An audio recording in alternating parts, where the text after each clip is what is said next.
विद्यार्थी मित्रांनो, think like गुरु या आपला यूट्यूब चॅनलवर तुम्हा सर्वांचे पुन्हा एकदा स्वागत आहे. आपण पाहत होतो आरोग्य सेवकचा सिलेबस आणि आरोग्य सेवकचा सिलेबसमधला एक टॉपिक जो आहे तो आपत्ती व्यवस्थापन आहे.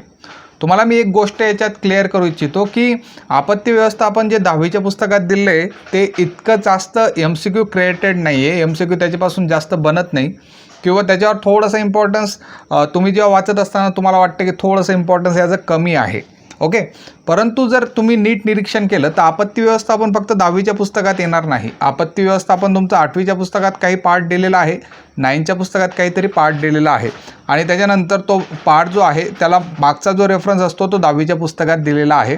म्हणून आपण काय करावं लागतं, हा जो पर्टिक्युलर टॉपिक आहे तो शिकत असताना आपल्याला 8वीच्या पुस्तकामध्ये जे दिलेलं आहे आपत्ती व्यवस्थापन ते सुद्धा लक्षात घ्यावं लागेल. 9वीच्या पुस्तकात जे दिलेलं आहे आपत्ती व्यवस्थापनचे पॉईंट ते सुद्धा लक्षात घ्यावं लागतील आणि इयत्ता 10वीमध्ये जो दिलेला आहे तो सुद्धा पॉईंट आपल्याला लक्षात घ्यावा लागेल. हे लेक्चर पुन्हा एकदा आपलं MCQच्या स्वरूपात असेल आणि काही वन लायनर जे असतील ते तुम्हाला थोडेसे लक्षात ठेवावे लागतील आणि ते सर्व वन लायनर मी या PDF मध्ये तुम्हाला कंबाईन करून दिलेली आहे. PDF तुम्हाला ॲपवर भेटून जाईल. आपला ॲपवर कोर्स आहे 250 रुपीजचा, ज्याच्यामध्ये आपण PDF आणि टेस्ट सिरीज या दोघी देतो. आतापर्यंत आपल्या 5 फुल लेंथ टेस्ट झालेल्या आहेत. चॅप्टर वाईज टेस्टसुद्धा आपण त्याच्यात दिलेले आहेत आणि सर्व PDF जे असतात आपल्या लेक्चरच्या ते तुम्हाला ॲपवर भेटून जातात. ठीक आहे, तर ॲपचं नाव आहे थिंक लाईक गुरु. आणि आता हे जे चॅप्टर आहे ते आपण स्टार्ट करूया आणि याच्यामध्ये जे सर्व पॉईंट आहेत ते मी एका ठिकाणी आणून दिले तर ते आपण पाहूया की कोणकोणते पॉईंट आहेत. आपत्ती म्हणजे नेमकी काय? सगळ्यांना माहीत आहे आपत्ती म्हणजे नेमकं काय. आपत्तीमुळे काय होणार आहे? आपत्ती झाल्यानंतर भरपूर जीवितहानी होणार आहे. जीवितहानीचा अर्थ काय असतो? जीवितहानी म्हणजे एक प्रकारे भरपूर लोक त्यांच्यावर इफेक्ट होणार आहे, भरपूर लोकचा मृत्यू त्याच्यात होणार आहे. अशी जी घटना होणार आहे तिला आपत्ती असं म्हणू. आणि ही जी घटना घडते ती आकस्मिकपणे होते. आकस्मिकपणे म्हणजे अचानक होणार आहे. म्हणून संयुक्त राष्ट्रसंघाने आपत्तीला काय केलं, आपत्तीला डिफाईन केलं, त्याला डेफिनेशन दिली आणि त्याची व्याख्या दिलेली आहे. संयुक्त राष्ट्रसंघाने काय म्हटलं, आपत्ती म्हणजे अशी घटना की ज्यामुळे अगदी आकस्मिकपणे प्रचंड जीवितहानी किंवा अन्य प्रकारची हानी संभवते, अशी आपत्तीची त्यांनी व्याख्या केलेली आहे. इथून तुम्हाला प्रश्न विचारला जाऊ शकतो की ही डेफिनेशन दिली जाऊ शकते आणि ते दिल्यानंतर तुम्हाला विचारलं जाईल की कोणी ही डेफिनेशन दिलेली आहे, तर तुम्हाला टिक करायचं आहे संयुक्त राष्ट्रसंघाने ही डेफिनेशन दिलेली आहे. हा तुमचा पहिला मुद्दा झाला. दुसरा मुद्दा असं विचारू शकतात की जी आपत्ती असते ती कशा पद्धतीने होते, असा सुद्धा प्रश्न विचारलेला आहे. आपत्ती ही आकस्मिकपणे होते. एक गोष्ट तुम्हाला पहिल्या पॉईंटमधून ही गोष्ट तुम्हाला लक्षात ठेवायची आहे. आपत्ती कशा असतात? भूकंप होतो कधी कधी, ठीक आहे, नंतर सुनामी येते, त्याच्यानंतर भरपूर प्रमाणात बाढ येते. बाढ येणं म्हणजे भरपूर पाऊस होतो. ओके, एखाद्या नदीला पूर येतो. ह्या सगळ्या आपत्ती आहेत. किंवा एखाद्या न्यूक्लिअर स्फोट होतो, बॉम्ब ब्लास्ट होतो, नंतर काय जमीन सरकून जाते, त्याला भूस्खलन असं म्हणतात. ओके, आता ढगफुटी पण होते. ढगफुटी सारखे सुद्धा जे आहेत त्या आपत्तीमध्ये येतात. आणि जेव्हा भूकंप होतो भरपूर लोक मारले जातात आणि त्या देशाची इकॉनॉमी जी असते, अर्थव्यवस्था जी असते ती सुद्धा डिस्टर्ब होते. सुनामी आल्यानंतर भरपूर लोक मारले जातात आणि त्याच्यानंतर सुनामी ज्या परिसरात आलेली आहे तिथले भरपूर असं आर्थिक हानी आपल्याला पोहोचत असते. सगळ्यांना माहीत आहे, एवढं जास्त काही रॉकेट सायन्स नाही. त्याच्यानंतर पूर येतो. पूर आल्यामुळे सुद्धा भरपूर लोक मारले जातात. त्याच्यानंतर भरपूर लोकांचा मृत्यू होतो आणि जे गावं असतात ते विस्थापित होतात. अशा गोष्टी या पूरमध्ये होत असतात. या गोष्टी मी तुम्हाला जास्त एक्सप्लेन करत बसत नाही. ओके, ह्या सर्वांना माहिती आहे. जनरली तुम्ही न्यूजपेपरमध्ये वाचलं असेल, जनरली तुम्ही लक्षात सुद्धा आलं असेल तुम्हाला की आपत्ती आपल्याला काय करायचं आहे. आणि या चॅप्टरमध्ये आपल्याला काय शिकायचं आहे, जे भूकंप झालेला आहे किंवा सुनामी वगैरे जे आलेले आहेत त्याचं व्यवस्थापन म्हणजे स्टार्टिंगला काय कशा पद्धतीने होतं, त्याच्यानंतर लास्टला कशा पद्धतीने होतं, त्या सर्व गोष्टी आपल्याला पाहाव्या लागतात. ठीक आहे, मग आपत्तीचे स्वरूप काय आहे आणि त्याची व्याप्ती कशी असते, nature and scope of disaster. तर हे जे 6 पॉईंट दिलेले आहेत, या 6 पॉईंटमध्ये तुम्हाला जनरली आयडिया येऊनच लागेल की आपत्तीपूर्वीचा काळ म्हणजे आपत्ती येण्याच्या आधीचा जो काळ असतो तो आपत्तीपूर्वीचा काळ असतो. त्याच्यानंतर आपत्ती येण्याआधी एक इशारा काळ असतो की काही वेळेस काय असतं, आपल्याला माहीत असतं की इथं काहीतरी होणार आहे. तर काही वेळेस आपल्या ज्या एजन्सी असतात, वेगवेगळ्या एजन्सी आहेत, तर ते आपल्याला इशारा देऊन देतात की इथं पूर येणार आहे, इथं वादळ येणार आहे, आणि त्याच्यामुळे आपण काय करतो, तो इशारा काळ म्हणून संबोधतात. नंतर आणीबाणीचा काळ असतो, ओके. नंतर पुनर्वसनाचा काळ असतो, नंतर प्रतिशोधनाचा काळ असतो आणि पुनर्निर्माणचा काळ असतो. तर हे झाले आपत्तीचे स्वरूप. याच्याबद्दल थोडंसं जेव्हा MCQ वगैरे येतील तेव्हा त्याच्यात आपण थोडंसं डिस्कस करूया. फक्त लक्षात राहू द्या की हे जे आहेत ते आपत्तीच्या स्वरूप आणि व्याप्तीमध्ये येतात, ओके. इथून काही प्रश्न निघत नाही, इथून काही एवढं प्रश्न विचारण्याचा स्कोप दिसत नाही. तर प्रश्न विचारण्याचा जो स्कोप असतो तो वेगवेगळे जे आपत्ती असतात त्याच्यामध्ये ज्या गोष्टी मध्ये असतात, जसं आता इथं मी तिसऱ्या पॉईंटमध्ये घेतलेलं आहे भूकंपाच्या बाबतीत. तर भूकंप मुळे होतो, आता आपल्याला माहिती आहे की पृथ्वी जी आहे, पृथ्वीचे जे वेगवेगळे लेयर्स असतात, पृथ्वीमध्ये जे आहेत ते वेगवेगळे लेयर्स असतात आणि त्यांच्यामध्ये अचानक कंपन जर झालं, भूकवचामध्ये जर अचानक कंपन झालं किंवा भूकवचात जर अचानक काही हादरतं तर त्याला भूकंप असतं असं म्हणतात. भूकंपामुळे काय होतं, मोठ्या मोठ्या ज्या बिल्डिंग असतात त्या पडतात, त्याच्यानंतर वेगवेगळ्या गोष्टी होतात. जर समुद्रात भूकंप झाला तर सुनामीसारखी गोष्ट येते. सगळ्यांना एवढ्या या गोष्टींची कल्पना असेलच, ओके. मग इथं जो प्रश्न निर्माण होतो तो प्रश्न काय येतो, तो तुमचा 5वा पॉईंट आहे. 5व्या पॉईंटमध्ये काय दिलेलं आहे, भूकंपाची नोंद घेणाऱ्या यंत्रास काय म्हटलं जातं, सेस्मोग्राफ म्हटलं जातं किंवा सेस्मोमीटर म्हटलं जातं. हा प्रश्न तुम्हाला जनरली येतो की भूकंपाची नोंद जी घेतात त्याला सेस्मोग्राफ असं म्हटलं जातं किंवा सेस्मोमीटर असं म्हटलं जातं. काय असतं, एक पेन असा लावलेला असतो आणि पेनवर एक कागद असतो, ओके. आणि जे कंपनं जे होत असतात, जसं जमीन जर तुमची कंपन झाली असेल तर हा जो पेन असतो ना त्या कागदावर असा वरती खाली होत राहतो, ओके. आणि त्याच्यावरून तुम्हाला समजतं की भूकंप किती पटीने आलेला आहे. आणि भूकंपाची जी तीव्रता आहे, भूकंप किती पटीत आलेला आहे ते मोजण्यासाठी आपण एक स्केल वापरतो, तिला म्हटलं जातं रिश्टर स्केल, ओके. आणि रिश्टर स्केल या एककाचा आपण भूकंप मोजण्यासाठी करतो. तर हा जो 5वा पॉईंट दिलेला आहे तो एकदम तुम्हाला मेन ठरणार आहे.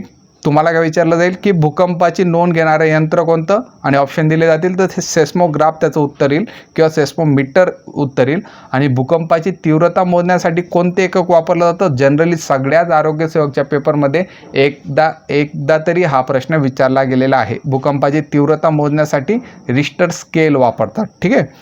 नंतर काय असतं, भूकंप रोधक इमारतीसुद्धा असतात, ठीक आहे. भूकंप रोधक इमारती म्हणजे जर एक लेवलपर्यंत तुमचा भूकंप आला तर त्या ज्या इमारती असतात त्या पडत नाहीत. त्याच्यासाठी IS मानक असतं, ते मानक आहे IS 456. हे जे रेफरन्स आहे तो तुमचा 8वीच्या पुस्तकात दिलेला आहे, आपत्ती नियोजनच्या पुस्तकात दिलेला आहे. तुमचं 8वीच्या पुस्तकामध्ये आपत्ती नियोजन हे चॅप्टर आहे, त्याच्यात हे सर्व गोष्टी दिलेल्या आहेत, ओके. मग भूकंप रोधक इमारती बांधकामसाठी कोणते मानक वापरतात, तर ते असतं IS 456 हे मानक वापरतात, ओके. नंतर बांधकामासाठी IS 1893 आणि IS 13920 हे जे आहेत ते IS सुद्धा भूकंपरोधक बांधकामासाठी वापरतात. तर IS 1893 काय दिलेलं आहे, भूकंपरोधक आरेखांचा संरचनाचे मानदंड त्याच्यात दिलेले आहेत की तुम्ही जेव्हा बिल्डिंग बांधतात तेव्हा त्याचं आरेखन केलं जातं. पहिले प्लॅन काढला जातो, ठीक आहे. तर प्लॅन काढल्यानंतर ते जे प्लॅन आहेत ते कशानुसार बनतात, IS 1893 बनतात. आणि IS 13920 जे आहे तर कॉन्क्रीट संरचना जे बनलेले असते ते ताणी विस्तार, कॉन्क्रीट जे तुमचं घर बनतं आहे त्याच्यात तो कॉन्क्रीट वापरला गेलेला आहे, त्याच्यावर किती टेन्शन पडलं जातं, तर त्याच्या संदर्भात जो आहे तो IS 13920 आहे. तर हे जे IS माप आहेत ते तुम्हाला थोडं लक्षात ठेवावं लागेल. जनरली या IS वरून काही विचारलं गेलेलं नाही, परंतु काय असतं, ग्रुप Cची एक्झाम आहे आणि जर तुमचे मार्क कमी करायचे असतील तर ते विचारू शकतात. इथं जनरली तुम्हाला रिश्टर स्केलवरचाच जो प्रश्न आहे तो रिपीट पद्धतीने विचारला जातो, ओके. नंतर काही वेळेस काय असतं, आग लागणेसुद्धा एक तुमची जी आपत्ती व्यवस्थापनमधला फेज आहे. काही ठिकाणी आग लागते, ओके. आणि आग लागणे जी आहे, जी आग लागली जाते ना ती टोटल 5 कॅटेगरीमध्ये डिवाईड असते. आग लागणे जी असते ती 5 कॅटेगरीमध्ये डिवाईड असते. त्याचे 5 वर्ग असतात. एक अवर्गीय आग असते, एक ब वर्गीय आग असते, त्याच्यानंतर क वर्गीय आग आहे आणि ड वर्गीय आग आहे. हे 4 झाले. आणि ई वर्गीय आग आहे, ओके. आता काय होतं, समजा तुमचं एखादं लाकूड असेल, ओके, किंवा कपडे असतील किंवा कोळसा असेल किंवा कागद असेल, यांना जी आग लागते, जी आग या पदार्थांना लागते तिला म्हटलं जातं अवर्गीय आग. ओके. आणि समजा लाकडाला जर आग लागली तर आपण कशी विझवतो, तर थंडावा निर्माण करून आपण ती विझवतो, म्हणजे त्याच्यावर पाणी वगैरे टाकून देतो. तर जी घन पदार्थाची आग असते ती अवर्गीय आग असते. पुन्हा एकदा सांगतो, हे जास्त मी काही इंजिनिअरिंग लेवलचं शिकवत नाही, हे सर्व 8वीच्या पुस्तकातच दिलेलं आहे. 8वीच्या पुस्तकातच आपत्ती व्यवस्थापन दिलेलं आहे. तुम्ही फक्त 10वीच्या पुस्तकावर डिपेंड राहू नका. आपत्ती हा मोठा टॉपिक आहे. मी काय केलं, स्टेट बोर्डचं सर्व या PDF मध्ये घेऊन आलेलो आहे. तुम्ही फक्त ही PDF रीड करा आणि तुमचं क्लिअर होऊन जाईल. ओके. मग प्रश्न विचारला जाऊ शकतो की खालीलपैकी कशावर अवर्गीय आग आहे. जिथं पण तुम्हाला घन पदार्थ भेटतील, लाकूडला, कपड्याला, कोळश्याला आणि कागदाला जी आग लागते ती अवर्गीय आग आहे. ओके. नंतर आता पाहूया ब वर्गीय आग काय असते. द्रवरूप पदार्थाला जी आग लागते तिला ब वर्गीय आग लागते, आग असं म्हणतात. पेट्रोलला आग लागली, पेट्रोलमुळे जी आग लागते तिला ब वर्गीय आग आहे. तेल, वार्निश, द्रावके, स्वयंपाकाचे तेल, रंग, ठीक आहे, इत्यादी जे असतात ते ब वर्गीय आग असतात. आता ब वर्गीय आग काय, समजा तुम्ही समुद्रात कामाला आहेत आणि समुद्रामध्ये तेलाचा असा थर पसरला असेल, ओके, आणि त्या तेलाचा थर पसरल्यानंतर त्या तेलाच्या थराला जर आग लागली तर ती तुमची काय असेल, द्रवरूप पदार्थाला आग लागलेली असेल, ती ब वर्गीय आग असेल. किंवा घरामध्ये काय असेल, एखाद्या तुमच्या घरात पेट्रोल वगैरे सांडलं गेलं, मग काय होईल, त्या ज्या पेट्रोलला जी आग लागली जाईल ती ब वर्गीय आग असेल. मग तुम्ही त्याच्या वेळेस काय पाणी टाकणार का, जर पाणी टाकलं तर काय राहील, पेट्रोल पाण्यावर तरंगेल आणि आग तुमची कंटिन्यू राहील. तर अशा पद्धतीचं जे आग आहे त्यांना विझवण्यासाठी फेस येणारे अग्निशामक जे असतात त्यांच्याद्वारे ती आग विझवली जाते. ठीक आहे, एकदम सिंपल गोष्ट आहे. पाणी तुम्ही टाकू शकत नाही, पाण्याच्या वरती तुमचा तो पदार्थ, तेलाला जर आग लागली आणि त्याच्यात तुम्ही पाणी टाकलं तर पाणी खाली राहून जाईल, तेल वरती येऊन लागेल आणि आग तुमची कंटिन्यू असेल. ओके, तर ती आग विझणारच नाही. जसं अवर्गीय आगमध्ये तुम्ही पाणी टाकत होते आणि विझत होती, त्या पद्धतीने ब वर्गीय आग जी आहे ती विझणार नाही. त्याच्यामुळे फेस येणाऱ्या अग्निशामकामार्फत ती आग विझवली जाणार आहे. फेस येणारे अग्निशामक काय करतील, आगीला काय लागतं, आगीला लागतं तुम्हाला ऑक्सिजन पाहिजे, वातावरणातला ऑक्सिजन जो आहे तो थांबवण्याचं काम फेस येणारे अग्निशामक करतील आणि फेस जो आहे तो वरती बसेल त्या द्रवावर आणि ती आग विझेल. ती झाली तुमची ब वर्गीय आग, जी द्रवरूप पदार्थाच्या स्वरूपात असेल. क वर्गीय आग कशी असते, तर वायुरूप द्रव्य जे पदार्थ असतात त्यांना जी आग लागते ती क वर्गीय आग असते. आता घरात जे सिलेंडर असतात त्याचे LPG गॅस असतो, ओके, आणि ते प्रेशरमध्ये ठेवलेलं असतं. सिलेंडरमध्ये ते ऑलरेडी द्रव स्वरूपात असेल, पण जेव्हा तुम्ही रेग्युलेटर ऑन करतात तेव्हा ते काय असतं, वायू रूपात बाहेर येतं.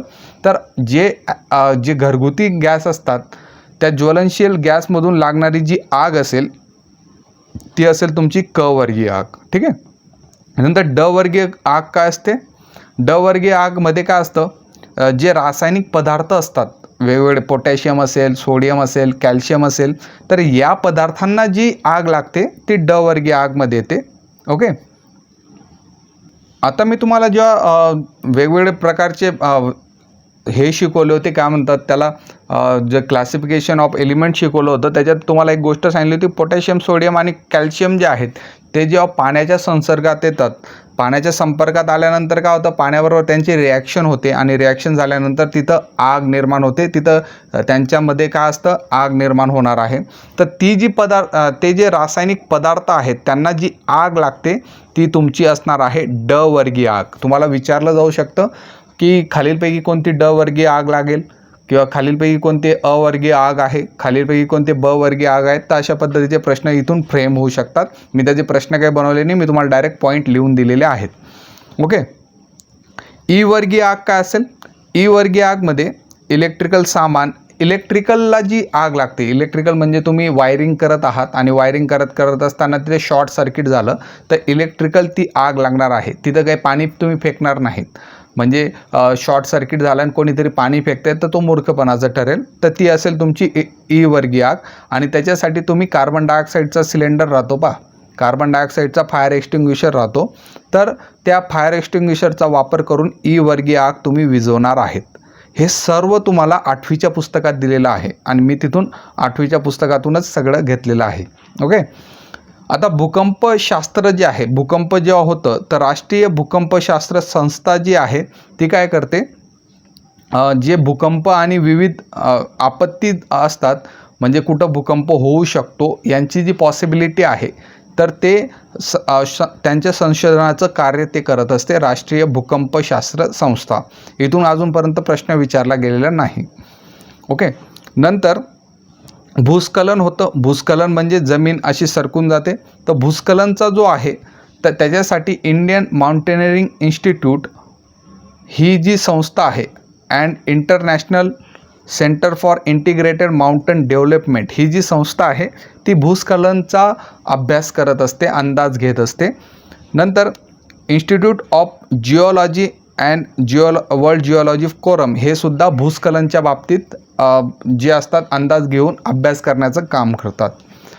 नंतर अजून एक घटना झालेली होती, सर्वात मोठी घटना होती भोपाळमधली 2 डिसेंबर 1984 या दिवशी भोपाळमध्ये सर्वात मोठी औद्योगिक दुर्घटना घडलेली होती. या घटनेबद्दल मी तुम्हाला थोडा एक्सप्लेन करतो, कारण की हा जो प्रश्न आहे IBPS TCS रिपीटेड विचारते, म्हणून याच्याबद्दल थोडं एक्सप्लेन करतो. तर भोपाळमध्ये काय झालं होतं, एक UCIL जी कंपनी होती त्याच्यामध्ये एक वायू होता, त्यांच्याकडे मिथिल आयसोसायनाइड. ओके. तर मिथिल आयसोसायनाइड जे होते ना ते अशा पद्धतीने असे आडवे ठेवलेले होते आणि त्यांचे जे स्टोरेज होतं ते मिथिल आयसोसायनाइडचं होतं. आणि मिथिल आयसोसायनाइड हे एकदम त्याच्यामध्ये विषारी पदार्थ आहे, त्याच्यामुळे मृत्यू झालेले आहेत मिथिल आयसोसायनाइडमुळे. आणि त्याच्या बाजूला काय होतं, बाजूला एक प्रोसेसिंग युनिट होतं. ओके. आणि हे जे प्रोसेसिंग युनिट होते ना त्यांचे जे पाईप होते त्यांच्या पाईपमध्ये असं एक जाम झालेले होते पाईप, आणि ते जाम झालेले जे पाईप होते ना त्याच्यामधून त्यांना पाणी घेऊन जायचं होतं, म्हणजे पाण्याने ते साफ करत होते, जे वर्कर होते ते पाण्याने साफ करत होते. मग हे जे 2 डिसेंबर 1984 जी घटना झाली, ज्या दिवशी घटना झाली ना त्याच्या आधी काय केलेलं होतं, हा जो तुमचा वरचा युनिट होता आणि हा जो खालचा युनिट होता ना तो एकदम वेगवेगळा होता. आणि ह्या कंपनीने काय केलं, हे दोघी जे युनिट होते ना ते असे जम्पर पाईपने जोडून दिलेले होते.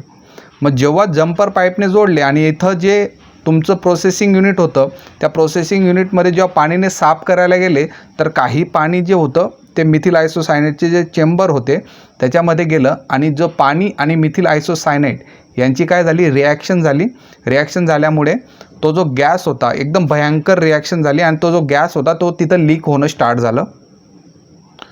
तर मग रात्री 9:30 वाजेपर्यंत काय झालं, 9:30 वाजेपर्यंत हे जे मिथिल आयसोसायनाइड होतं ना, मिथिल आयसोसायनाइडमध्ये नियर अबाउट 500 लिटर पाणी त्याच्यामुळे घुसलं होतं. मग आता मिथिल आयसोसायनाइड आणि पाण्याचं रिॲक्शन झाली, भरपूर रिॲक्शन झाली, आणि या 500 लिटर पाणी घुसल्यामुळे काय झालं, 500 लिटर पाणी त्याच्यामध्ये एवढं रिॲक्ट झालं की ते अंडरग्राऊंड होतं ना, वरचं कॉन्क्रीटसुद्धा फाटायला लागलं, आणि जे पाईप होते पाईप थ्रू मिथिल आयसोसायनाइड जो होता तो हवेत चालला गेला. आता हवेत गेल्यानंतर ही जी कंपनी होती ना त्याच्या बाजूला 2 गोष्टी होत्या, एक रेल्वे स्टेशन पण होतं. ओके. आणि एक जयप्रकाश नगरसुद्धा होतं. आणि जयप्रकाश नगरमध्ये रात्री 12 वाजेनंतर काय झालं, रात्री 12 वाजेनंतर ते जे मिथिल आयसोसायनाइड होतं ते वातावरणात चाललं गेलं, आणि तिथं भरपूर लोक झोपलेले होते आणि प्राणीसुद्धा होते. तर ते जे लोक झोपलेले होते किंवा प्राणी होते यांना ते मिथिल आयसोसायनाइडचा कॉन्टॅक्ट झाला आणि त्याच्यामुळे जवळपास 3000 लोक मारले गेले. आता अनऑफिशियली सांगण्यात येतं की तिथं 10,000 लोक मारले गेलेले होते. ओके. परंतु गव्हर्नमेंटचा जो आकडा होता तो 3000चा होता. प्रश्न विचारला जातो की भोपाळमधली जी गॅस दुर्घटना झालेली होती त्याच्यात कोणता वायू होता, तो मिथिल आयसोसायनाइड होता. लक्षात राहू द्या, एवढी गोष्ट सांगण्यामागे तुमचा एकच हेतू होता की हा प्रश्न विचारला गेलेला आहे. तर ही सुद्धा एक आपत्ती होती. आपत्तीमध्ये काय झालं, आकस्मिक गोष्ट झाली. आकस्मिक गोष्ट तर झालीच, परंतु जीवितहानीसुद्धा झालेली होती. आता पुढचा पॉईंट पाहूया. इसवी सन 1948 साली पीटर्सबर्ग शहर जे आहे त्याच्यामध्ये धूर आणि धुराची काजळी यामुळे दिवसाची रात्र झालेली होती. ओके. आणि या शहराला काळे शहर म्हणून ओळखले गेलेले होते. प्रश्न विचारला जाऊ शकतो की काळे शहर म्हणून 1948 साली कोणत्या शहराला ओळखलं जातं, तर पीटर्सबर्ग या शहराला ओळखलं जातं. नंतर तुम्हाला पर्यावरणाबद्दल एक प्रश्न विचारला जातो की हरित वायू जे आहेत ते कोणकोणते आहेत, तर कार्बन डायऑक्साईड आहे, नायट्रस ऑक्साईड आहे, मिथेन आहे, वायू आहे आणि CFC आहेत. हे काय करतात, हरितगृह काय असतात. हरितगृह हा जनरली असा शब्द आहे, तर तुम्ही पाहिलं असेल नर्सरीमध्ये ते ग्रीन कलरचं हरितगृहाचे असे टेंट बनवलेले असतात आणि त्याच्यामध्ये मस्त पीक वगैरे घेतलेले जातात. ओके. आणि हे जे आजूबाजू जे तुम्हाला शेड वगैरे दिसतात त्याचं काम काय असतं, बाहेरून जी उष्णता येते ना तिला या पर्टिक्युलर सेक्शनमध्ये काय केलं जातं, ट्रॅप केलं जातं. उष्णतेला ट्रॅप करणं म्हणजे उष्णतेला तिथं साठवलं जातं. त्याच पद्धतीने हे जे carbon dioxide, nitrous oxide, methane वायू आणि क्लोरोफ्लोरोकार्बन आहेत, हे काय करतं, पृथ्वीचं जे तापमान आहे ते वाढवतं. आणि हे हरितगृह वायू आहेत. पृथ्वीचं तापमान वाढल्यामुळे काय होतं, जो आर्क्टिक आणि अंटार्क्टिक खंडावर जो बर्फ असतो तो वितळतो आणि त्याच्यामुळे समुद्राची पातळी वाढते. आणि समुद्राची पातळी वाढल्यामुळे काय होतं, तुमचं आपल्या इथं जे देश आहेत जे समुद्राच्या आजूबाजू आहेत तर त्यांच्यामधले पातळी वाढल्यामुळे भरपूर लोकांना विस्थापनाचा प्रश्न निर्माण होतो आणि समुद्राची पातळी वाढणं अत्यंत चुकीची गोष्ट आहे. ठीक आहे. तर हे जे आहेत ते हरितगृह वायू आहेत, हे सुद्धा तुम्हाला लक्षात ठेवायचं आहे. 17वा पॉईंट. नंतर आपत्ती व्यवस्थापनामध्ये एक आम्ल वर्षा असते, ॲसिड रेन असते. ॲसिड रेन कशामुळे होतो तो सुद्धा प्रश्न विचारला जातो की कोणत्या आम्लांमुळे ॲसिडिक रेन होतो. सल्फ्युरिक आम्ल, नायट्रस आम्ल आणि नायट्रिक आम्ल यांच्यामुळे ॲसिड रेन होतो. ओके. आता काय होतं, भरपूर असे सिटी आहेत तिथं भरपूर प्रदूषण होतं आणि जे तुमचे बाईक्स आहेत, गाड्या आहेत, त्याच्यानंतर कंपन्या आहेत, त्याच्यामुळे काय होतं, एअरची जी हवेचा जो गुणवत्ता आहे त्याचा गुणवत्ता घसरते. त्याच्यासाठी एक निर्देशांक वापरला जातो, तो आहे तुमचा हवेच्या गुणवत्तेचा निर्देशांक, एअर क्वालिटी इंडेक्स. ओके. तर शहरातली हवा कितपत प्रदूषित आहे ते दाखवणारा जो निर्देशांक आहे तो एअर क्वालिटी इंडेक्स असतो. हा सुद्धा प्रश्न विचारला गेलेला आहे. नंतर आता हा 20वा पॉईंट इतका महत्त्वाचा नाही. जल प्रदूषण जो नियम आहे तो 1974 सालचा आहे. हवा प्रदूषण जो अधिनियम आहे तो 1981 सालचा आहे. पर्यावरण संरक्षण अधिनियम जो आहे तो 1986 सालचा आहे. ओके. त्याच्यानंतर जे वेगवेगळे खाते आहेत त्याच्यापैकीच एक खातं आहे भारतीय हवामान खातं. त्याची जी स्थापना आहे 1875 साली झालेली होती आणि ती कोणी केलेली, ब्रिटिशांनी सिमला इथं केलेली होती. तर हा सुद्धा प्रश्न विचारला गेलेला आहे 25 वाला. त्याच्यानंतर आता घनकचरा जो आहे तो सुद्धा एक आपत्तीमधला मेजर पॉईंट आहे. इयत्ता 9वीचा पॉईंट इथं मी तुम्हाला मेन्शन केलेला आहे. काय होतं, वेगवेगळे जे सिटीज असतात तिथं घनकचरा तुम्हाला पाहायला भेटतो आणि घनकचऱ्यामुळे काय होतं, जी 26 जुलै 2005 साली काय झालेलं होतं, मुंबईत एक पूरस्थिती निर्माण झालेली होती. त्याचं मुख्य जे कारण होतं ते होतं तुमचं घनकचरा. मुंबईत किती घनकचरा निर्माण होतो, 5000 टन, पुण्यामध्ये 1700 टन. ओके. आणि नागपूरमध्ये सुमारे 900 टन जो आहे तो घनकचरा निर्माण होतो. घनकचऱ्यामध्ये वर्गीकरण दिलेलं आहे. त्याच्यामधला तुम्हाला जैववैद्यकीय जो कचरा असतो तो लक्षात ठेवावा लागेल. जैववैद्यकीय कचऱ्यामध्ये दवाखाना, हॉस्पिटल, रक्तपेढ्या, प्रयोगशाळा यांच्यामधून जे हातमोजे, सुया, अवयवाचे भाग, रक्त, सलाईनच्या बाटल्या, औषधे, हा जो कचरा असतो तो जैववैद्यकीय कचरा असतो. ठीक आहे. तर हे तुम्हाला लक्षात ठेवायचं आहे. नंतर अजून एक कचरा आहे तो आहे तुमचा आण्विक कचरा. आण्विक कचरा म्हणजे अणुविद्युत केंद्र जे आहेत, युरेनियमच्या खाणी ज्या आहेत त्याच्यामधला जो कचरा बाहेर पडणार आहे त्याला आण्विक कचरा असं म्हणतात आणि अत्यंत घातक हा कचरा असतो. पुढे पाहूया. पुढचा जो पॉईंट आहे, घनकचरा व्यवस्थापनामध्ये 3R मंत्रांचा वापर केला जातो. 3R जे आहेत त्यांचा वापर घनकचरा व्यवस्थापनमध्ये करण्यात येतो. आपत्ती व्यवस्थापनाचाच हा पॉईंट आहे. पहिला आहे रेड्यूस, कचरा कमी करणं, रेयूज म्हणजे कचऱ्याचा पुनर्वापर करणं आणि रिसायकल म्हणजे कचऱ्याचे पुनर्चक्रीकरण करणं. तर हे 3R जनरली विचारले जातात जेव्हा आपत्ती व्यवस्थापनाचा प्रश्न असतो की घनकचरा व्यवस्थापनमध्ये 3R कोणकोणते आहेत. तर लक्षात ठेवा, रेड्यूस, रियूज आणि रिसायकल हे 3 जे आहेत ते आपत्ती व्यवस्थापनामध्ये घनकचरा व्यवस्थापनाचे 3 R आहेत. ओके. नंतर काय होतं, जेव्हा एखादी आपत्ती झालेली असेल तर तिथं प्रथमोपचार लागतं. ओके. तर प्रथमोपचार करताना सुचेतना आणि पुनरुज्जीवन हे तुम्हाला मुद्दा आहे. Life and recursion. श्वसन मार्ग पहिला पॉईंट असतो त्याच्यात. आपदाग्रस्तला श्वास घ्यायला अडचण होत असेल तर डोके उतरते करावे आणि हनवटीला वर उचलावे, त्यामुळे श्वसन नलिका खुली राहते.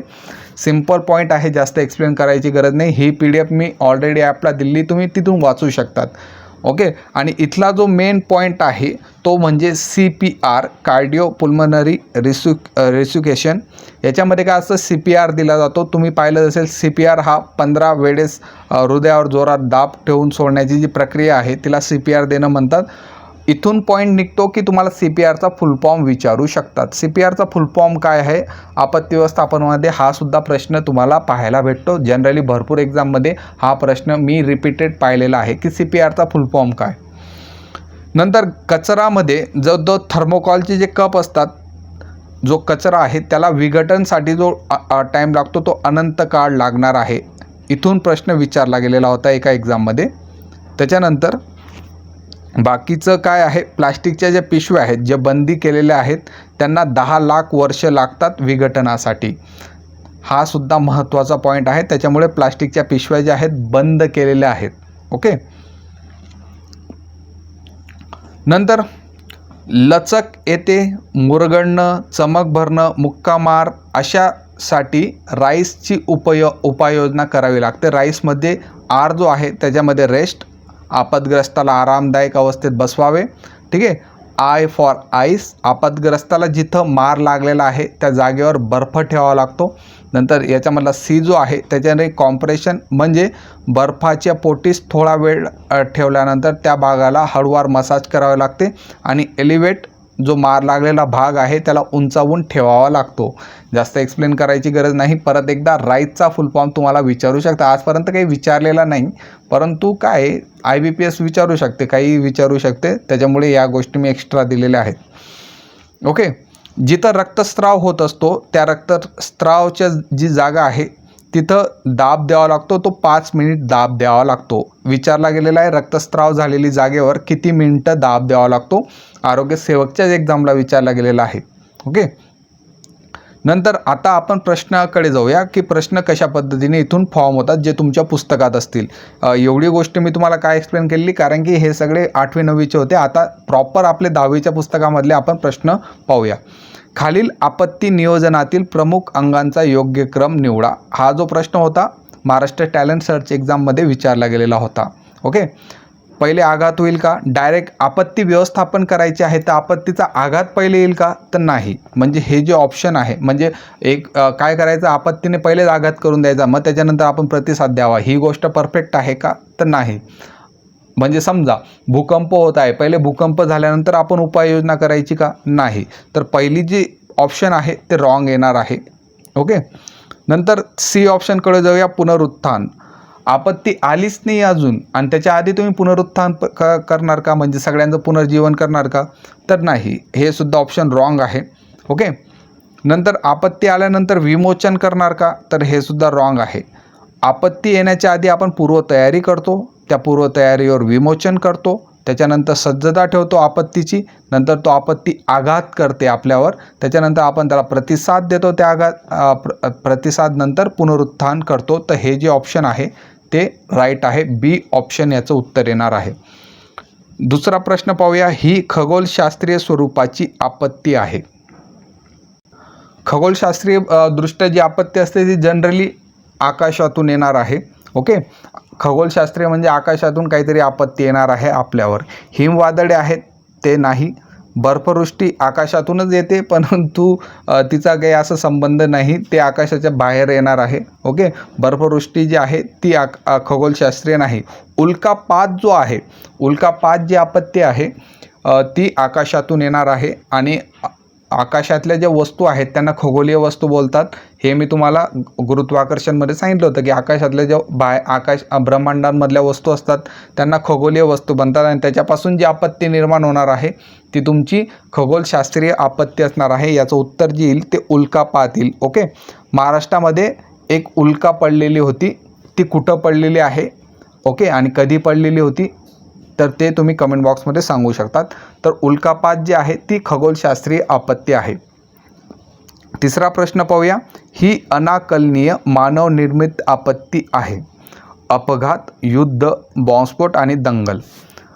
अनाकलनीय म्हणजे अचानक आलेली. ओके, तर अपघात जो आहे ती अचानक निर्माण होते. या सर्व ज्या आपत्ती आहेत त्या मानवनिर्मित आहेत, पण अनाकलनीय जे आहे तुम्ही काही विचार करून जात नाही की आज आपला ॲक्सिडेंट व्हावा किंवा कोणी विचार करून जात नाही की याचा ॲक्सिडेंट होणार आहे. अनाकलनीय जिला आपण एक्सपेक्ट करू शकत नाही. युद्ध जे असतं, युद्ध हे जनरली ठरवूनच असतं, आधीच पार्श्वभूमी तयार झालेली असते. बॉम्बस्फोट जे असतात बाजूचे देशवाले पहिलेच ठरवून घेतात की आपल्याला बॉम्बस्फोट करायचा आहे. ही सुद्धा मानवनिर्मित आपत्ती आहे पण ती अनाकलनीय नाही. दंगलसुद्धा ही ठरूनच झालेली असते. तर अपघात जो असतो तो ठरवून झालेला नसतो, म्हणजे अपघात जी आहे ती अनाकलनीय आपत्ती आहे. प्रश्न चौथा पाहूया. हा सामाजिक आपत्तीचा परिणाम आहे. सामाजिक आपत्तीमुळे कोणकोणते परिणाम होईल? समाजात तेढ निर्माण होणे, साथीचे रोग पसरणे, अचानक निधी खर्च होणे आणि शासकीय कामावर ताण पडणे हे याचे ऑप्शन आहेत. तर याचं जे उत्तर असणार आहे समाजात तेढ निर्माण होणं हा सामाजिक आपत्तीचा परिणाम आहे. आपत्तीकालीन नियोजन चक्रातील हे प्रमुख अंग आहे असा प्रश्न विचारला गेलेला आहे. ओके, आपत्तीकालीन नियोजनमधला जे प्रमुख अंग आहे पूर्वतयारी, विमोचन, सज्जता आणि वरील सर्व असे ऑप्शन दिलेले आहेत. ऑप्शन तुमचं येणार आहे याच्यात उत्तर वरील सर्व. आता याच्यामध्ये आपत्तीकालीन नियोजन जे आहे त्याचं एक चक्र असतं. त्याच्यामधला पहिला जो पॉईंट असतो तो असतो तुमचा पूर्वतयारी. पूर्वतयारी. तर या पूर्वतयारीमध्ये काय होतं, तुम्हाला एखादी आपत्ती घडल्यास म्हणजे एखादी आपत्ती जर घडणार आहे ओके, त्याचे परिणाम कमीत कमी करायचे आहेत तर त्या दिशेने जे उपाययोजना केली जाते ते तुमचं कशात येणार आहे? पूर्वतयारीमध्ये येणार आहे. त्याच्यानंतर दुसरी स्टेप येईल विमोचन. विमोचनमध्ये काय होईल? आपत्तीचा देशातील लोकांवर किंवा देशावर कमीत कमी परिणाम कसा होईल या कृतींचा विचार याच्यामध्ये विमोचनमध्ये केला जातो. नंतर आहे सज्जता. सज्जतामध्ये काय होईल?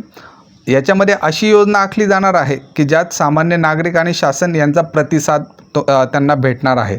नंतर आघात येणार आहे. आपत्तीचा आघात. आघातमध्ये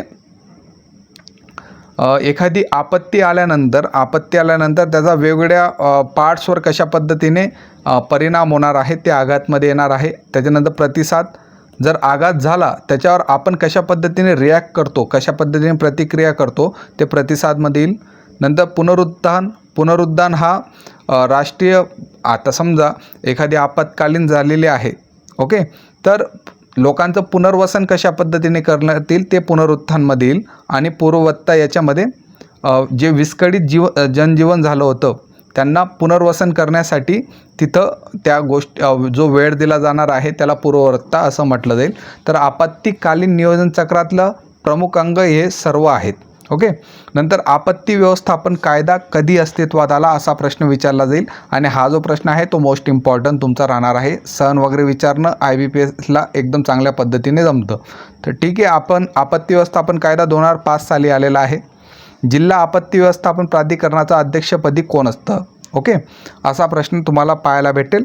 जिल्हा जो असतो त्याच्यासाठी जिल्हाधिकारी असणार आहे. जिल्हा आपत्ती व्यवस्थापन प्राधिकरणाचे जे अध्यक्ष आहेत ते जिल्हाधिकारी असतील. मुख्यमंत्री जे असतील ते राज्य आपत्ती व्यवस्थापनचे अध्यक्ष असतील. तहसीलदार जो असणार आहे तो तालुका स्तरीयवर असणार आहे. तालुका आपत्ती व्यवस्थापन प्राधिकरणासाठी तहसीलदार असेल. ठीक आहे, गाव पातळीवर सरपंच असणार आहे. तर याचं जे उत्तर येणार आहे जिल्हाधिकारी उत्तर येणार आहे. प्रथमोपचार पेटीमध्ये डॅश डॅश असणे आवश्यक आहे. 8वा प्रश्न आहे. बँडेज असतात प्रथमोपचार पेटीमध्ये, रबरी हातमोजे असतात, कात्री असते, वरीलपैकी सर्व असतं. तर उत्तर येणार आहे वरीलपैकी सर्व.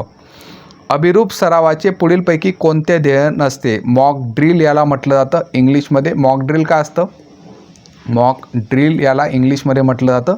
मॉक ड्रिल काय असणार आहे, तर मॉक ड्रिलमध्ये काय होतं, समजा एक ट्रेन आलेली आहे आणि समोरील ट्रेन आलेली आहे. ओके, आणि या ट्रेनचा ॲक्सिडेंट झाला.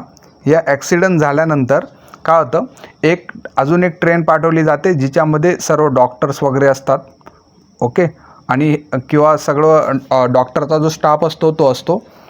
या ट्रेनला पाठवल्यानंतर इथं जेवढी पण जीवितहानी झालेली आहे त्या जीवितहानीला हॉस्पिटलमध्ये पोहोचवणं किंवा त्यांचं तिथं उपचार करणं हे सर्व होत असतं. मग आता हे जे ॲक्सिडेंट झालेलं आहे त्या ॲक्सिडेंटला काय असतं, तुम्ही काही ॲक्सिडेंट होण्याची वाट पाहत बसणार का, तर नाही, ॲक्सिडेंट होण्याची वाट त्याच्यात पाहिली जात नाही. काही वेळेस काय करतो आपण, या गोष्टीचा सराव करतो. तुम्ही अग्निशामक दलाचा पाहिला असेल, अग्निशामक दल काय कंटिन्यू जेव्हा आग लागेल तेव्हाच त्यांचं प्रदर्शन दाखवतील का, नाही. तर अग्निशामक दल कशा पद्धतीने त्या गोष्टीवर रिॲक्ट करेल याच्यासाठी ना एक अशी खोटी सिच्युएशन बनवली जाते आणि त्याच्यामध्ये त्यांना सांगितलं जातं की तुम्ही या सिच्युएशनमध्ये कशा पद्धतीने वर्क करणार त्याचं प्रात्यक्षिक द्या, त्याला म्हटलं जातं मॉक ड्रिल. त्याच पद्धतीने रेल्वेमध्ये सुद्धा मॉक ड्रिल होतं. त्याच्यामध्ये काय असतं, डायरेक्ट तुम्हाला सांगितलं जातं की अरे तिथे ॲक्सिडेंट झाला आहे, तुम्हाला अर्जंटमध्ये एखादे ट्रेन घेऊन जायची आहे. ठीक आहे, मग त्या पद्धतीने ती पूर्ण यंत्रणा जी आहे कशा पद्धतीने कार्यरत करते ते तिथं मोजलं जातं. किती मिनटात गाडी निघाली, किती मिनटात डॉक्टर रेडी झाले निघण्यासाठी. तर हे जे आहे ते एक अशी आभासी तुम्हाला आभासी सिच्युएशन तिथं निर्माण केली जाते आणि तिथं तुम्ही कशा पद्धतीने रिॲक्ट करतात ते मोजलं जातं. ते असणार आहे मॉक ड्रिल. ओके, तर मॉक ड्रिलमध्ये कोणतं ध्येय राहणार नाही. ऑप्शन पहिला पाहून घ्या, आपत्तीस देण्याच्या प्रतिसादांच्या तयारीचे मूल्यमापन करणं, तर हे ध्येय असणार आहे. लोकांना घाबरून त्यांची गंमत करणं, म्हणजे आम्ही तुम्हाला खोटं घाबरवतो का, नाही, तर हे त्याचं उत्तर राहणार नाही, हे ध्येय असणार नाही. त्याच्यामध्ये स्वतःची कार्यक्षमता ओळखली जाते. कार्यक्षमता कशा पद्धतीने ओळखली जाते की जर तुमचा एखादा फायर ब्रिगेडवाला असेल आणि तो किती कार्यक्षमतेने तिथं काम करणार आहे ते मॉक ड्रिलमध्ये चेक केलं जातं. नंतर संभाव्य त्रुटी आणि धोके ओळखणे. अग्निशामनची गाडी आहे, ओके, आणि मॉक ड्रिलमध्ये ते अग्निशामनची गाडी जात आहे आणि ड्रायव्हरच त्यांचा सुट्टीवर असेल. ठीक आहे, तर ह्या त्रुट्या झाल्या किंवा धोके झाले की एखादा व्यक्तीकडे काही वस्तूच नाही तर यात धोके झाले. ओके, ह्या त्रुट्या झाल्या तर त्या संभाव्य त्रुटी आणि धोके ओळखण्यासाठी सुद्धा मॉक ड्रिल केलं जातं. ओके, तर मॉक ड्रिल एक प्रकारे आभासी सिच्युएशन बनवून त्या सिच्युएशनमध्ये कशा पद्धतीने लोक रिॲक्ट करतील ते मॉक ड्रिल असणार आहे. त्याला मराठीमध्ये अभिरूप सराव म्हटला जातो. वेगळा घटक ओळखा. 10वा प्रश्न आहे, दहशतवाद, सुनामी, अतिवृष्टी आणि कोरडा दुष्काळ. ठीक आहे, तर याचं उत्तर जे आहे ते दहशतवाद असणार आहे. लॉजिक सांगतो. दहशतवाद कोणामुळे होणार आहे, मानव निर्मित आहे. सुनामी निसर्गनिर्मित होते. अतिवृष्टी निसर्गनिर्मित आहे. कोरडा दुष्काळ निसर्गनिर्मित आहे. याचं उत्तर असणार आहे दहशतवाद.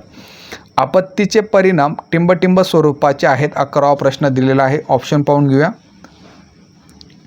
सामाजिक, आर्थिक आणि पर्यावरणीय. आपत्तीचे स्वरूप हे तिघी आहेत. वरील सर्व याचं उत्तर येणार आहे. 12वा प्रश्न पाहूया. ही प्राणीजन्य आपत्ती आहे की प्राण्यांमुळे कोणती आपत्ती निर्माण होते. जंगल वनवा. प्राणी जे आहेत ते जंगलामध्ये आग लावत फिरत नाही, तर हे याचं उत्तर राहणार नाही. बुरशीजन्य रोगाची साथ प्राण्यांमुळे होणार नाही. तण फैलाव, जे तण वगैरे जे वाढतं ते त्याच्यामध्ये प्राण्यांचा काही संबंध नसतो, परंतु एका हिंस्र पक्षीने तुमच्यावर हल्ला केला तर ही प्राणीजन्य आपत्ती आहे. 13वा प्रश्न पाहूया. ही आपत्ती भूशास्त्रीय भूगर्भीय या प्रकारात मोडत नाही, असा प्रश्न विचारला गेलेला आहे. भूकंप ही भूशास्त्रीय आहे, भूगर्भीय आहे. भूगर्भामधल्या हालचालीमुळे भूकंप होणार आहे. चक्रीय वादळ नाही. ज्वालामुखी जे आहे भूगर्भीय आहे, भूशास्त्रीय आहे. आणि भूमिपात जे आहे ते ऑलरेडी भूमी दिलेलं आहे तर भूगर्भीयच आहे. तर उत्तर येणार आहे याचं चक्रीवादळ आहे. या साली माळीण तालुका आंबेगाव जिल्हा पुणे येथे मोठे भूस्खलन होऊन दरड कोसळली होती. तर कोणत्या साली माळीणची दुर्घटना झालेली आहे, ती 2014 साली झालेली होती. नंतर 15वा प्रश्न पाहून घेऊया. अणुभट्टी स्फोटामुळे झालेल्या किरणोत्सर्गाची गळतीमुळे अनेक लोकांचे प्राण गेले. तर ही घटना कुठं झालेली आहे, चर्नोबिलची घटनासुद्धा अत्यंत फेमस आहे. भरपूर लोक मारले गेलेले होते, भरपूर जीवितहानी झालेली होती आणि अजूनसुद्धा तिथं हानी चालतच असते. तर जो चर्नोबिल होता तिथं अणुभट्ट्या होत्या आणि अणुभट्ट्यामधले जे रिॲक्टर होते त्याच्यामध्ये स्फोट झालेला होता आणि त्याच्यामुळे चर्नोबिलची घटना ही झालेली होती. ओके, आपल्या देशात आपत्ती व्यवस्थापन कायदा कोणत्या वर्षी संमत केलेला होता, तर तो 2005 साली केला गेलेला होता. नंतर मी इथं वन लायनर दिलेले आहेत. राष्ट्रीय आपत्ती व्यवस्थापनचे प्राधिकरणाचे अध्यक्ष कोण आहेत, तर ते पंतप्रधान असतात. राज्यवाले असतात मुख्यमंत्री, जिल्हावाले असतात जिल्हाधिकारी, तालुकावाले असतात तहसीलदार, गाव पातळीवर असतात सरपंच. सिंपल गोष्ट आहे. नंतर राष्ट्रीय आपत्ती प्रतिसाद दलाच्या किती तुकड्या भारतात आहेत, तर टोटल 12 तुकड्या आहेत जे पुस्तकात दिलेले आहेत. ती इन्फॉर्मेशन मी दिलेली आहे. नंतर आपत्तीमध्ये महत्त्वाचे दूरध्वनी क्रमांक कोणते, पोलिसाला 100 आहेत.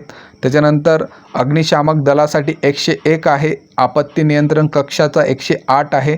रुग्णवाहिकाचा जो आहे तो 102 नंबर आहे. हे डायल केल्यानंतर तुम्हाला अग्निशामक दल येईल, आपत्ती नियंत्रण कक्षाला लागेल, रुग्णवाहिकेला लागेल. तर हे महत्त्वाचे दूरध्वनी क्रमांक तुम्हाला लक्षात ठेवायचे आहेत. ओके. नंतर राष्ट्रीय आपत्ती प्रतिसाद दलाची स्थापना आपत्ती व्यवस्थापन कायदा 2005 नुसार झालेली आहे. तर हे एवढे सर्व पॉईंट जे होते ते तुमचे आपत्तीबद्दल होते. अजून थोडेसे MCQ मी तुम्हाला असेच तोंडी सांगून देतो.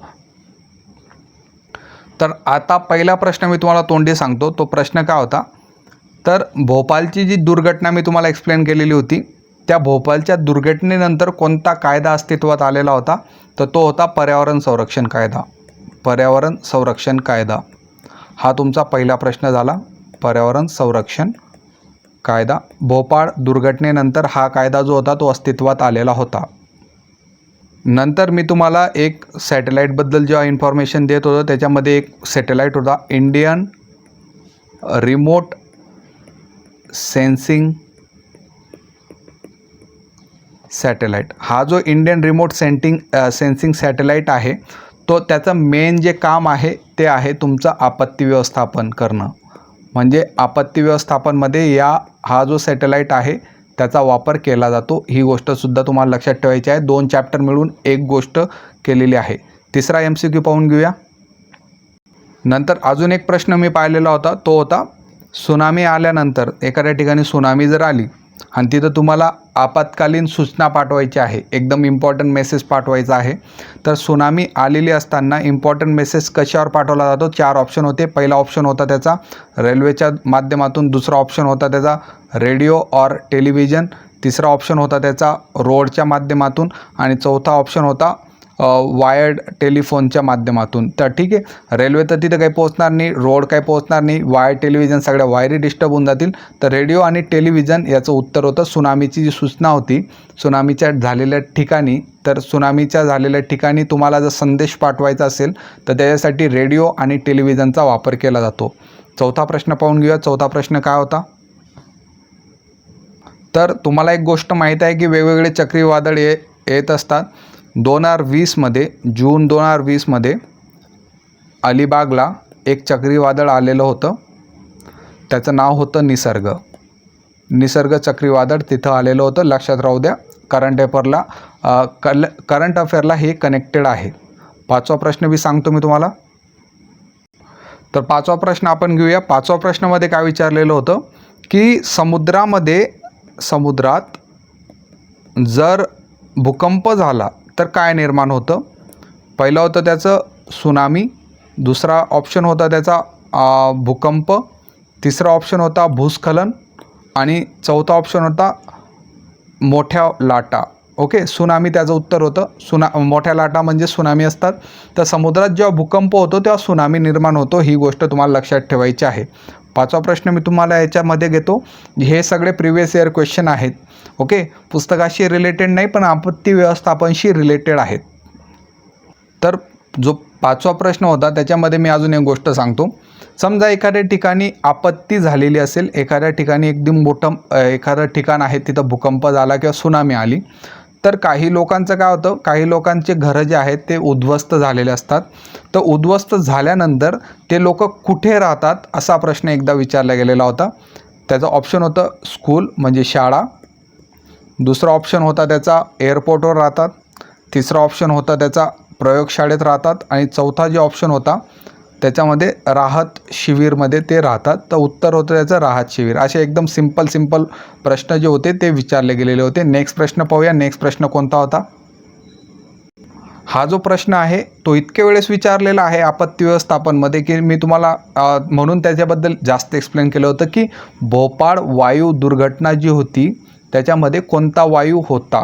ठीक आहे, तर मी तुम्हाला बोललो की मिथिल आयसोसायनाईड त्याचा वायू होता, मिथिल आयसोसायनाईड. नंतर जो पुढचा प्रश्न आहे 7वा प्रश्न की भारतामध्ये जे चक्रीवादळ येतात, भारतात चक्रीवादळे येतात, तर हे जे चक्रीवादळे जे आहेत त्या चक्रीवादळामुळे सर्वात जास्त इफेक्ट कोणत्या राज्यावर पडतो. ऑप्शन दिलेले होते ओडिसा, त्याच्यानंतर ऑप्शन दिलेला होता केरला, सी ऑप्शन दिलेला होता तामिळनाडू आणि डी ऑप्शन दिलेला होता मध्य प्रदेश MP. तर याचं जे उत्तर होतं भारतात चक्रीवादळाचा सर्वात जास्त इफेक्ट, सगळ्यात जास्त प्रभाव ओडिसावर पडतो. ओके, 8वा प्रश्न पाहूया. आता जो 8वा प्रश्न मी बोलतोय तो सगळ्यात मेन असेल. देशामध्ये सर्वात पहिले फर्स्ट आपत्ती व्यवस्थापन प्रशिक्षण संस्था, आपत्ती व्यवस्थापन प्रशिक्षण संस्था, देशात पहिला प्रशिक्षण संस्था कोठे आहे, देशातले पहिलं. तर पहिलं जे आहे ते आहे लातूरला. ओके, लातूरला आहे देशातलं पहिलं आपत्ती व्यवस्थापन प्रशिक्षण संस्था जी आहे ती देशातली पहिली आहे लातूरला, महाराष्ट्राशी रिलेटेड आहे म्हणून थोडे चान्सेस वाढून जातात. अजून एक प्रश्न घेतो 9वा. खालीलपैकी कोणते मानव निर्मित आहे किंवा प्राकृतिक आपदा नाही, प्राकृतिक आपत्ती नाही असा प्रश्न एकदा विचारला गेलेला होता की खालीलपैकी कोणती प्राकृतिक आपत्ती नाही. ऑप्शन दिलेले होते, पहिली होती फ्लूड म्हणजे पूर येणं, दुसरे ऑप्शन होतं अर्थक्वेक म्हणजे भूकंप, तिसरा ऑप्शन होता तुमचा न्यूक्लिअर ब्लास्ट आणि चौथा ऑप्शन होता तुमचा सुनामी. ओके, फ्लूड जे आहे प्राकृतिक आहे, पर्यावरणाने निर्माण केलेले आहे. अर्थक्वेक जे आहे ते प्राकृतिक आहे. त्याच्यानंतर सुनामी जी आहे ती प्राकृतिक आहे आणि न्यूक्लिअर जो ब्लास्ट होतो तो मानव निर्मित आहे. उत्तर होतं त्याचं 3. तर या पूर्ण PDF आता ही जी PDF आहे तुम्हाला ॲपवर भेटून जाईल. एकदा ही PDF रीड करून घ्या, आपत्ती व्यवस्थापन तुमचं क्लिअर होऊन जाईल, सर्व क्लिअर होईल. 8वीचं पुस्तक, 9वीचं पुस्तक आणि मी जे वरून MCQ घेतलेले आहेत ते सर्व तुम्हाला क्लिअर होऊन जातील. ओके, मी अजून एक्स्ट्रा MCQ सुद्धा टाकलेले आहेत, टेस्ट सिरीजमध्ये सुद्धा MCQ घेतलेले आहेत, म्हणजे इथला प्रश्न तुमचा चुकणार नाही. नंतर अजून एक प्रश्न आपण घेऊया. एक प्रश्न जो होता तो मेजरली विचारला गेलेला होता, आरोग्य सेवकच्याच पेपरामधला होता. तर तो आरोग्य सेवक 2016चा प्रश्न होता. त्याच्यामध्ये काय दिलेलं होतं की खालीलपैकी कोणता नंबर हा डिझास्टर मॅनेजमेंटसाठी म्हणजे आपत्ती व्यवस्थापनासाठी वापरला जातो. तर 108 नंबर जो होता तो आपत्ती व्यवस्थापनासाठी वापरला जातो. ठीक आहे, 2016चा प्रश्न होता. तर अशा पद्धतीने आपण इथले सगळे पॉईंट क्लिअर केलेले आहेत. लेक्चर पूर्ण पाहिले त्यासाठी धन्यवाद. पुढचा पॉईंट आपण जो आहे तुमचा जो इलेक्ट्रिशियनचा तुम्ही बोलत आहात तो पॉईंट आपण क्लिअर करूया. एकदा ही PDF जरूर रीड करा. धन्यवाद.